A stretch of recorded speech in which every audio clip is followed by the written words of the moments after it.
गण भाई और बहनों, मातृशक्ति को नमन। चैनल 24+ न्यूज़ के खास विशेष मनमोहक अच्छा इंसान बनने वाला, बनाने वाला और सबको शिक्षा देने वाला पुनरुत्थान कार्यक्रम में आप सभी का हार्दिक स्वागत है, अभिनंदन है और सत्कार है। पुनरुत्थान का अर्थ होता है पुनर्जागरण, अवनति से उन्नति की ओर जाना, विकास करना, पर्सनैलिटी डेवलपमेंट करना। और इस कार्यक्रम में व्यक्तित्व विकास के लिए नए नए सूत्र दिए जाएं, नए नए विषय रखे जाते हैं। तो नए विषयों के क्रम में आज का विषय है आलस्याणाम शरीरस्थो महान रिपु। हमारी भारतीय संस्कृति में कहा गया है कि आलस्य जो है इस शरीर का सबसे बड़ा शत्रु है। बाहर के शत्रु हो ना हो, लेकिन इस शरीर का सबसे बड़ा शत्रु आलस्य है। आलसी लोग जो है उनकी मानसिकता क्या होती है कि वह आराम करते रहते हैं। Eat drink and B Mary का फॉर्मूला होता है। हमारी संस्कृति में कहा गया है कि काल करे सो आज करो, आज करे सो अब, पल में परलय होएगी और बहुरी करेगा कब। Yesterday has gone away, tomorrow never exists. The moment of the today is to do something for you. ऐसा कहा जाता है। कल कभी आता ही नहीं है, कल कभी होता ही नहीं है। वर्तमान का क्षण होता है, वही विकास करने के लिए होता है। कल किसने देखा है? इसीलिए आज का काम आज करने की हिदायत हमारी संस्कृति में दी गई है। लेकिन आलसी होते हैं वो इसका रिवर्स कहते हैं। वो क्या कहते हैं कि आज करे सो काल कर और काल करे सो परसों। अभी जीना है बहुत और इतनी जल्दी क्या है, अभी जीना है बहुत। मतलब अभी इतनी क्या जल्दी है जो हम इतना फास्ट काम करें। उनके मस्तिष्क के अंदर कोई प्लानिंग नहीं होती है, कोई उनका आदर्श नहीं होता है। आलसी व्यक्ति कौन बनता है? जिसके जीवन का कोई आदर्श ना हो, जिसके जीवन का कोई लक्ष्य हो ना हो। दिशा विहीन व्यक्ति को आलसी कहा जाता है।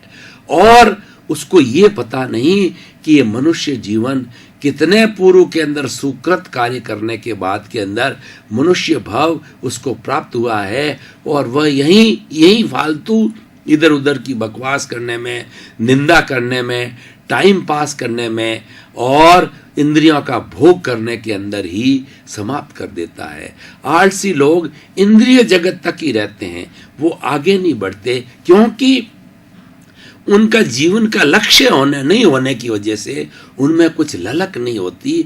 वो कुछ करना नहीं चाहते, वो कुछ बनना नहीं चाहते, वो कुछ आगे बढ़ना नहीं चाहते। लेकिन भाई और बहनों, दर्शकगण, श्रोतागण, हमें आज के विषय से ये ध्यान देने की बात होती है कि मनुष्य को अपना जीवन इस तरीके से प्लान करना चाहिए कि हर चीज़ व्यवस्थित रूप से की जानी चाहिए। हमारे जीवन को व्यवस्थित करने के लिए भारतीय संस्कृति के अंदर 4 आश्रम बनाए गए हैं। उम्र 100 वर्ष की आंकी गई है। 25 वर्ष तक जो है वो ब्रह्मचर्य आश्रम होता है और 51 से 50 वर्ष तक गृहस्थ आश्रम होता है और 51 से 75 वर्ष तक वानप्रस्थ कहा जाता है और 76 से लगा के 100 वर्ष तक जो है वो संन्यास आश्रम कहा गया है। इसके अंदर 2 आश्रम में व्यक्ति पहले ब्रह्मचर्य आश्रम के अंदर वो गुरु के पास के अंदर शिक्षा लेकर के पारंगत हो जावे, परफेक्ट हो जाए। और गुरु वह व्यक्ति होता है जो ज्ञान देता है। गुरु एक ऐसा दीपक जला देता है, हमारे भीतर एक ऐसी लौ जला देता है कि वह लौ जीवन भर जलती रहती है, एक प्रकाश कर देता हमारे अंदर। अज्ञान रूपी अंधकार को हटा करके ज्ञान रूपी प्रकाश कर देता है और उस ज्ञान के प्रकाश के अंदर हम आगे बढ़ते ही रहते हैं। भाई और बहनों, दर्शकगण, श्रोतागण, आप किसी भी महान पुरुष का इतिहास उठा करके देखें तो आपको मालूम पड़ेगा कि उसके जीवन विकास के अंदर कोई न कोई महिला होती है, चाहे माँ हो, चाहे पत्नी हो, चाहे दादी हो या गुरु होता है। क्यों? कि गुरु बिना ज्ञान नहीं होता है। गुरु के लिए कहा गया है कि गुरु गोविंद दाऊ खड़े और काके लागू पाए, बलिहारी गुरु आपने और गोविंद दियो बताए। हमारा लक्ष्य ईश्वर को प्राप्त करना है, हमारा लक्ष्य मुक्ति को प्राप्त करना है, तो वो प्राप्त कराने वाला, वो बताने वाला गुरु होता है। वो मार्ग जो है गुरु बताता है और हम उस पर चल पाते हैं, शिक्षा देने वाला गुरु होता है। इसलिए भाई और बहनों, दर्शकगण, आज इस शीर्षक के माध्यम से, इस विषय के माध्यम से मैं आप सभी को प्रेरणा देना चाहता हूं कि आप अपनी 24 आवर्स की जो लाइफ स्टाइल है, जीवन जीने की पद्धति है, वह हमें अच्छी तरह से बना देनी चाहिए। हर ईश्वर ने 24 घंटे हर मनुष्य को दिए हैं, हर प्राणी को दिए, 25 घंटे किसी को नहीं दिए हैं। वो 24 घंटे किस तरह से व्यवस्थित हो, रात होती है वह विश्राम करने के लिए होती है, दिन होता है काम करने के लिए होता है, और हमारे शरीर के अंदर अगर हम 12-14 घंटे कार्य करते हैं तो 8-10 घंटे जो है ये हमारी बॉडी के टिश्यूज़, हमारी बॉडी के सेल्स, हमारी बॉडी के सिस्टम विश्राम चाहते हैं, क्योंकि विश्राम करने से वे पुनः एक्टिवेट हो जाते हैं, पुनः उनको शक्ति प्राप्त हो जाती है। तो ये संतुलन बनाए रखना चाहिए, मात्र दिन रात कार्य नहीं करना चाहिए, कार्य के साथ साथ के अंदर रेस्ट करना भी अति आवश्यक है। तो अपनी early to bed and early to rise is a sign of the good health. Another, the good mind exists in the good body। हमारा जो ये साउंड मस्तिष्क है कहाँ निवास करता है? स्वस्थ शरीर में निवास करता है। और स्वस्थ शरीर कैसे रहता है? वो आलस्य को भगाने से होता है। आज का युग विज्ञान का युग है। विज्ञान के युग ने हमें इतनी सुविधाएं दी है कि सारी दुनिया को वो हमारे बेडरूम तक ले आया है, सारी दुनिया को हमारे मोबाइल में ले आया है। इसका अर्थ ये नहीं कि कोई हम शारीरिक श्रम ना करें, हम प्रोडक्टिव वर्क ना करें, उसका अर्थ ये नहीं होता है। वो साधन है, उनका उपयोग करना चाहिए, लेकिन शरीर का श्रम होना बहुत ही आवश्यक है, क्योंकि शरीर का श्रम होने से जो कैलोरीज हम ग्रहण करते हैं वह कैलोरीज उतनी बर्न करना आवश्यक है। मेडिकल साइंस ये कहती है कि जितनी कैलोरीज आप ग्रहण करते हो उतनी कैलोरीज बर्न अवश्य करो। उससे ज़्यादा जो है कैलोरी भी बर्न नहीं करनी है और कम कैलोरी भी बर्न नहीं करनी है। उससे संतुलन बना रहता है, और ये संतुलन की अवस्था रहने से हमारा स्वास्थ्य जो है अच्छा रहता है। भाई और बहनों, आलस्य जीवन के अंदर कभी नहीं करना चाहिए, क्योंकि आलस्य जो है ये कई दुर्गुणों का घर हो जाता है। आलसी व्यक्ति में दुर्गुण हैं, वो उसका निवास बन जाते हैं। जिस तरीके से एक बड़ा पेड़ होता है उसमें बहुत से पशु पक्षी जो है उसमें घोंसले बनाते हैं, निवास करते हैं। इसीलिए जो आलसी व्यक्ति होता है उसके अंदर बहुत से दुर्गुण निवास करने लग जाते हैं। सबसे पहले दुर्गुण क्या होता है कि उसका शरीर जो है वह शिथिल पड़ जाता है, और आलसी व्यक्ति जो है वो दूसरा कि हमेशा जो सेवा लेने लग जाता है और उसका मस्तिष्क काम में नहीं करता है, वह बीमार हो जाता है, और पड़ा पड़ा व्यक्ति जो है उसकी कोई मदद भी नहीं करता और डिप्रेशन के अंदर चला जाता है। इसीलिए व्यक्ति को कभी भी आलस्य नहीं करना चाहिए, और उसके लिए सबसे बड़ा जरूरी है कि अपना स्वयं का कार्य है खुद करना चाहिए। व्यक्ति को जितनी फिजिकल एक्टिविटी करेगा उतना स्वास्थ्य अच्छा रहेगा। ऐसा कहा जाता है कि ये शरीर तो खूब घूमते रहना चाहिए, खूब मूवमेंट करते हुए रहना चाहिए, लेकिन हमारा जो मन है वो स्थिर रहना चाहिए। जो मन को घुमाते हैं वो लोग विक्षेप हो जाते हैं, और विक्षिप्त अवस्था के अंदर वो सही निर्णय नहीं कर पाते हैं और उनका विकास नहीं होता है। इसलिए भाई और बहनों, दर्शकगण, श्रोतागण, आज के विषय से जो है मैं निष्कर्ष की भाषा में ये कहना चाहूँगा कि अपना जो है जीवन के अंदर आलस्य को कहीं भी पास फटकने के लिए नहीं दें। उसके लिए हमें प्लानिंग करनी चाहिए। आज के कार्य की प्लानिंग हमारे बीते कल के अंदर हो जानी चाहिए कि आज इस दिन भर के जो 12 घंटे 10 घंटे मेरी वर्किंग आवर्स है उसके अंदर ये काम मुझे निपटाने हैं। वो कार्य हम डायरी में भी लिख सकते हैं या अपने मस्तिष्क का जो अवचेतन मन है उसमें भी फीड करके रख सकते हैं। तो भाई इतने समय पर ये कार्य करना है, ये करता रहना चाहिए। और उसके अंदर भी give importance first to the important work, assignment of priority, ये बहुत जरूरी है। आलसी व्यक्ति प्रायोरिटी को असाइनमेंट नहीं दे सकता, क्योंकि उसकी प्लानिंग नहीं है। जो कार्य हमें पहले करना होता है वो पहले करना चाहिए, और जो कार्य अभी हमारा जितना इम्पोर्टेंट नहीं है वो कभी भी किया जा सकता है। और दूसरा, ये ध्यान सबसे बड़ा जीवन के अंदर ये ध्यान रखने की बात है शीर्षक के अंदर, कि पहले व्यक्ति को जो दूसरे से हमारा कार्य करवाना जाना है, एक कार्य होता है कि दूसरे से कराया जाना बाहर के लोगों से, और एक कार्य होता है कि स्वयं करना। स्वयं का कंट्रोल हमारे हाथ में है। दूसरे लोगों का, मार्केट के लोगों का, या दूसरा जो कि हमारे से अलग है, जिनके पास हमको जाना होता है, उनका कंट्रोल हमारे पास नहीं है। उनके साथ हमें उनके जो है अनुकूलता के अनुसार चलना पड़ता है। तो पहले असाइनमेंट बाहर के कामों को दो। आपका काम है वो रात्रि में कर सकते हैं आप, और ऐसा फ्री टाइम में जब मॉर्निंग का टाइम हो या इवनिंग के बाद का टाइम हो, जब सब लोग रेस्ट करना चाहते हैं, उस वक्त में आप अपना कार्य अपने लेवल का कर सकते हो।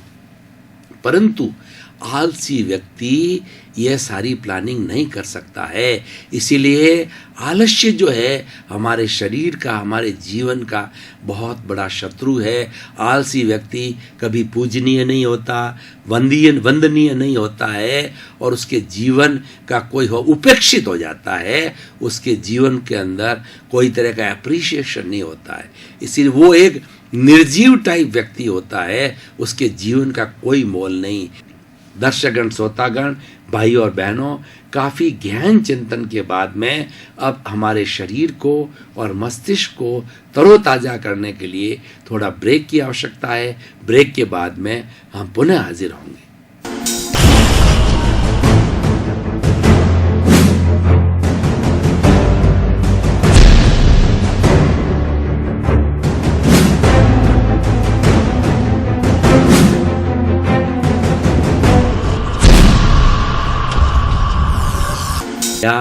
अब हम मानसिक रूप से, शारीरिक रूप से ताजगी का अनुभव कर रहे हैं, और हमारा जो निर्धारित विषय है उस पर विवेचना पुनः प्रारंभ कर रहे हैं।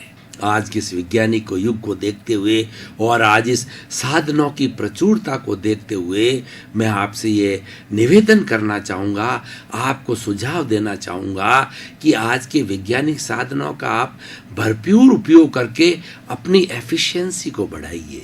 और ये एफिशिएंसी कब बढ़ेगी? जब हम आलस छोड़ देंगे। अगर हम 24 घंटे सोने के अंदर, गपशप करने के अंदर, या फालतू साहित्य पढ़ने के अंदर, खाने पीने में वेस्ट करेंगे, और लोगों के साथ में बैठे बैठे किसी की निंदा करेंगे, ताश खेलने के अंदर करेंगे, तो हमारे जीवन का क्या विकास होगा? मैंने बहुत से जो है ऐसे वरिष्ठ नागरिकों को देखा है जो रिटायरमेंट के बाद में मात्र ताश खेलते हैं, चौपड़ खेलते हैं, जुआ खेलते हैं, या केवल आजकल जो मोबाइल के व्हाट्सएप के माध्यम से, फेसबुक के माध्यम पर काम करते हैं। तो उनको मेरी सलाह है कि आपका सही जीवन, आपका व्यक्तिगत जीवन तो अब प्रारंभ हो रहा है, क्योंकि इतने समय में आप घर गृहस्थी को संभालने में, बच्चों को पाँव पर खड़ा करने के अंदर समय बिता रहे थे, लेकिन अब समय आपका है और आप ये निजी जीवन बहुत अच्छा जी सकते हो। और ये वानप्रस्थ का जो हमारा फॉर्मूला है उसको आप बहुत अच्छी तरह से लागू कर सकते हो, क्योंकि आप स्वतंत्र होते हैं। वो गवर्नमेंट सर्वेंट हो तो गवर्नमेंट से नहीं बंधे हुए हो, और अगर आपका प्राइवेट काम है तो आप घर से मुक्त हो जाते हो। घर में रहते हुए घर से दूर वानप्रस्थ जीवन होता है, और 60+ लोगों के लिए बहुत ही अच्छा होता। प्राय 60+ लोग आलसी हो जाते हैं, और आलस करते करते वो लोग बूढ़े बहुत जल्दी हो जाते हैं, और उनके जीवन के अंदर कोई एम्बिशन नहीं रहती है, कोई अच्छा कार्य करने की इच्छा भी नहीं रहती है। भाई और बहनों, दर्शकगण, श्रोतागण, अभी मैं एक पुस्तक लिख रहा हूँ। मैं टीचर हूँ, मैं लेखक हूँ और मैं टीवी वार्ताकार, आपके सामने टीवी वार्ता करता ही हूँ। कई विषयों के अंदर कार्य कर रहा हूँ। तो मैंने 60 वर्ष की उम्र के अंदर अपना डॉक्टरेट किया और अभी तक भी मैं पूर्ण शिक्षा के साथ के अंदर एक स्टूडेंट के रूप में अभी भी 73 की उम्र का होने के नाते भी पढ़ रहा हूँ और 20 वर्ष से वानप्रस्थ जीवन है। तो मैंने ये सब कैसे पाया, मैं मेरे जीवन के जो है वो अच्छे अनुभव आपके साथ में शेयर करना चाह रहा हूँ। ये मुझे शिक्षा मेरे गुरु से मिली है, कभी भी आलस मत करो। आलस को पास में फटकने ही नहीं दिया जाता है। इन दिनों के अंदर मैं एक पुस्तक लिख रहा हूँ कि भारत रत्नों के भारत को अवदान 47 करीब अभी तक जो है भारत रत्न भारत सरकार ने उन हीरों को जो है वो प्रदान कर दिए, सम्मान कर दिया गया है, जिनका जीवन अनुकरणीय, वंदनीय, स्तुत्य और शिक्षा लेने योग्य है। ये पुस्तक पढ़ने योग्य है, मैं आप सभी को उपलब्ध कराऊंगा। तो मैंने ये पाया, उनके प्रत्येक के जीवन को पढ़ करके, उस पर भाष्य लिख करके, कमेंट्री लिख करके, और ये पाया कि उनका जीवन कितना कष्टदायक था। बचपन में ही किसी के माता पिता गुजर गए, किसी के पास पैसे का अभाव था, बढ़ नहीं पाए, परंतु उनकी संकल्प शक्ति, उन्होंने आलस्य को त्याग दिया था। सबसे बड़ी बात है, आलस्य को किसी महापुरुष ने अपने जीवन के पास में फटकने नहीं दिया और उन्होंने इतनी तरक्की की। मैं आपको उदाहरण बताना चाह रहा हूँ कि हमारी भारत कोकिला लता मंगेशकर जो बचपन के अंदर 4 बहनें थी, उनकी स्थिति नहीं थी कि वो पढ़ाई करने की फीस नहीं थी पिताजी के पास में, तो लता मंगेशकर अपनी बहन आशा भोसले जो है वो भी पार्श्व गायिका है, उनको साथ पढ़ने के लिए ले गई। तो वहाँ टीचर ने उनको यह कह कर के बाहर निकाल दिया कि इसकी जो है वो फीस भरे बिना ये कक्षा में नहीं बैठ सकती। तो ये लता मंगेशकर को बड़ा अटपटा लगा, बहुत बुरा लगा। उसने निश्चय किया कि मैं अब कभी पढ़ाई नहीं करूंगी, लेकिन उसकी संकल्प शक्ति और उनके आलस्य का त्याग करने से वो आज एक महान विश्व की पार्श्व गायिका के रूप में प्रसिद्ध हो गई और बहुत सी विश्वविद्यालयों ने उनको डीलिट की उपाधि दी है और उनका कंठ इतना मधुर है कि लोग आज भी उनकी आवाज़ को सुनना चाह रहे हैं। और वो रफ़ी, मुकेश आदि कई हमारे बड़े बड़े जो गायक हैं उनके साथ में 30,000 से अधिक उन्होंने गायन गाए कई फिल्मों के अंदर और हमारे भारत की नाट्यशालाओं के अंदर उन्होंने जो है गायन प्रस्तुत किया। और इस तरीके से वो एक महान व्यक्तित्व है। किसी भी महान व्यक्तित्व को आप देखें, उसके ऊपर जो है आज का जो विषय है वो सटीक नज़र आता। आज हम थोड़ा अपने वर्तमान के सिनेरियो की बात करें कि आज नेगेटिविटी बहुत बढ़ रही है, आज समाज में विघटन हो रहा है, आज समाज में सहनशीलता नहीं है, तू मैं बहुत ज़्यादा है। अगर किसी को सलाह दी जाए तो अगले वाला पुनः रिएक्ट करता है, रिएक्शन बहुत ज़्यादा बढ़ गया है।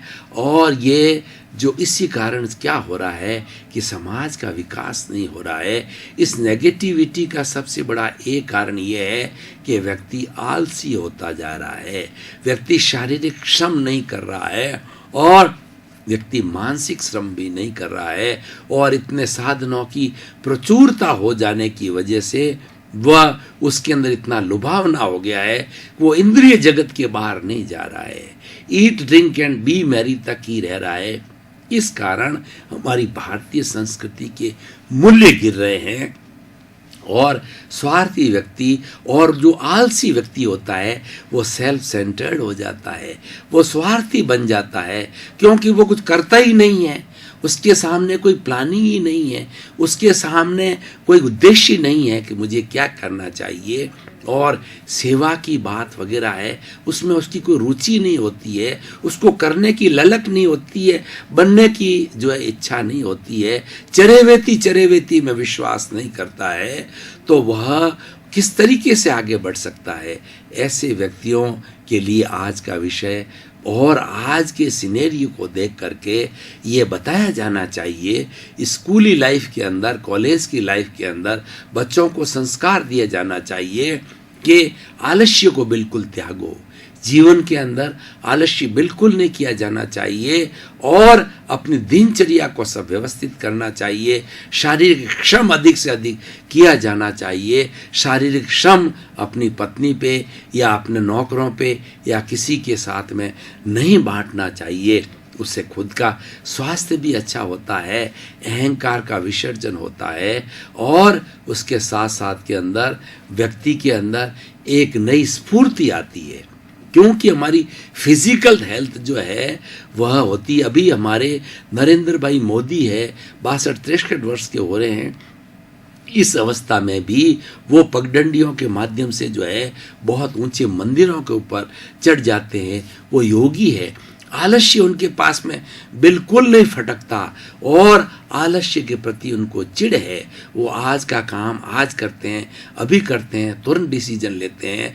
और जो व्यक्ति आलसी होता है उसकी कोई डिसीजन पावर नहीं होता है और वह कोई भी निर्णय समय पर नहीं ले पाता है और विकास नहीं कर पाता है। आदमी के विकास करने के लिए आलस्य को त्यागना बहुत ज़रूरी है। हमारी भारतीय संस्कृति के अंदर 3 बातें कही गई है, गे, हे और उपादेय। गे का मतलब होता है जानने योग्य, जानवा योग्य, और हे का मतलब होता है छोड़ने योग्य, और उपादेय का अर्थ होता है कि ग्रहण करने योग्य। भाई और बहनों, दर्शकगण, श्रोतागण, आप एक 24 घंटे की अपनी कार्य पद्धति की जो है वो एक लिस्ट बनाइए कि हम कार्य करते हैं उसके अंदर क्या अच्छा है और क्या बुरा है। तो हम उस लिस्ट के माध्यम से धीरे धीरे छांट करके जो बुराई का पलड़ा है उसको हल्का करें और जो अच्छाई का पलड़ा है उसको भारी करें, उसको बड़ा बनाएं। यानी जीवन में अच्छे अच्छे गुणों को धारण करें और ये गुण हमें जहाँ से भी मिलते हैं, चाहे छोटा बच्चा हो, चाहे बड़ा हो, चाहे गरीब हो, चाहे अमीर हो, चाहे पशु हो, चाहे पक्षी हो, कहीं से भी हमको अच्छी बात, अच्छी शिक्षा, अच्छे मोती मिलते हैं, वो लेना चाहिए। तो इसीलिए जो हमें ये ध्यान देने योग्य बात है कि हमें जीवन के अंदर आलस्य को बिल्कुल फटकने नहीं देना चाहिए। इसीलिए आलस्य नाम शरीरस्थो मान रिपु आज का ऐसा विषय रखा गया है, खास तौर से हमारे युवाओं को, जिनका जीवन बहुत लंबा है और देश का भाग्य और देश का सारा जो है उनके ऊपर निर्भर है, विकास है। तो उनको आलस्य को हमारे अपने पास में नहीं फटकना चाहिए, क्योंकि जो युवक होता है वो कर्मजा शक्ति होता है, वह विस्फोट कर सकता है और उसका वह उम्र होती है, वो कार्य करने की उम्र होती है, वो अच्छा मूवमेंट कर सकता है, अच्छा निर्माण कर सकता, उसको फालतू व्यसनों के अंदर, फालतू चीज़ों के अंदर वेस्ट नहीं करना चाहिए। इस विषय के माध्यम से आज मैं सभी बच्चों को और युवाओं को ये शिक्षा देना चाहता हूँ कि मैंने जीवन के अंदर आलस्य को कभी पास में फटकने नहीं दिया। तो आप भी जो है अपने जीवन को ऐसे प्लान करें कि आलस्य कहीं पास में बिल्कुल नहीं आना चाहिए। और जो कार्य शुभस्य शीघ्रम, हमारे दिमाग के अंदर हमने प्लानिंग कर दी कि यह कार्य अच्छा है, उसको तुरंत करना चाहिए। हमारी संस्कृति के अंदर 3 बातें आती है, चिंतन, मनन और निध्यासन। कोई भी कार्य करना है तो सबसे पहले चिंतन करो कि यह कार्य मुझे करना है, उस पर मनन करो, उस कार्य की मेरिट्स और डीमेरिट्स को जानो, उसकी अच्छाई और बुराई को जानो, उसके लाभ हानि को जानो, और वो करने के बाद के अंदर निध्यासन, मतलब उसकी क्रियान्विति में चले जाओ। तो इस तरीके से प्लानिंग करने से हमें बहुत बड़ा पर्सनैलिटी का विकास होता है।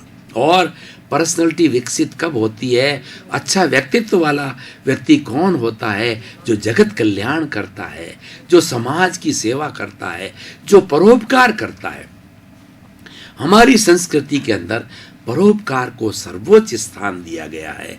आप कितने ही बड़े कुबेर हो सकते हो, कितने ही बड़े विद्वान हो सकते हो, लेकिन आपकी विद्वता का, आपके धन का, आपके शरीर का, श्रम का उपयोग है वो समाज सेवा के अंदर जाना चाहिए, परोपकार के अंदर जाना चाहिए। और जो परोपकार करता है वो व्यक्ति पूजनीय होता है, वंदनीय होता है, अनुकरणीय होता है और ईश्वर का वह भक्त होता है। दर्शकगण, श्रोतागण, भाइयों और बहनों, आप पुनरुत्थान कार्यक्रम को सफल बना रहे हैं। आप पुनरुत्थान कार्यक्रम की आत्मा हैं। आत्मा शरीर में सबसे इम्पोर्टेंट तत्व है, तो इस कार्यक्रम के सबसे इम्पोर्टेंट व्यक्ति आप हैं। आपकी उपस्थिति से, पुनरुत्थान को सुनने से ये कार्यक्रम सफल हो रहा है और आज पूरे ये टॉक ऑफ द टाउन बन रही है कि पुनरुत्थान कार्यक्रम के अंदर अच्छे अच्छे गुणों का बखान किया जाते हैं, अच्छे अच्छे टिप्स दिए जाते हैं। और पुनरुत्थान कार्यक्रम का हमारा उद्देश्य है जगत कल्याण करना है। सर्वे भवन्तु सुखिनः, सर्वे भवन्तु निरामया। आपका जीवन आनंदमय हो, मंगलमय हो, सुखमय हो, सभी को प्रेम मिले, सभी को सम्मान मिले। आपके प्रति मंगल भावना, शुभकामना।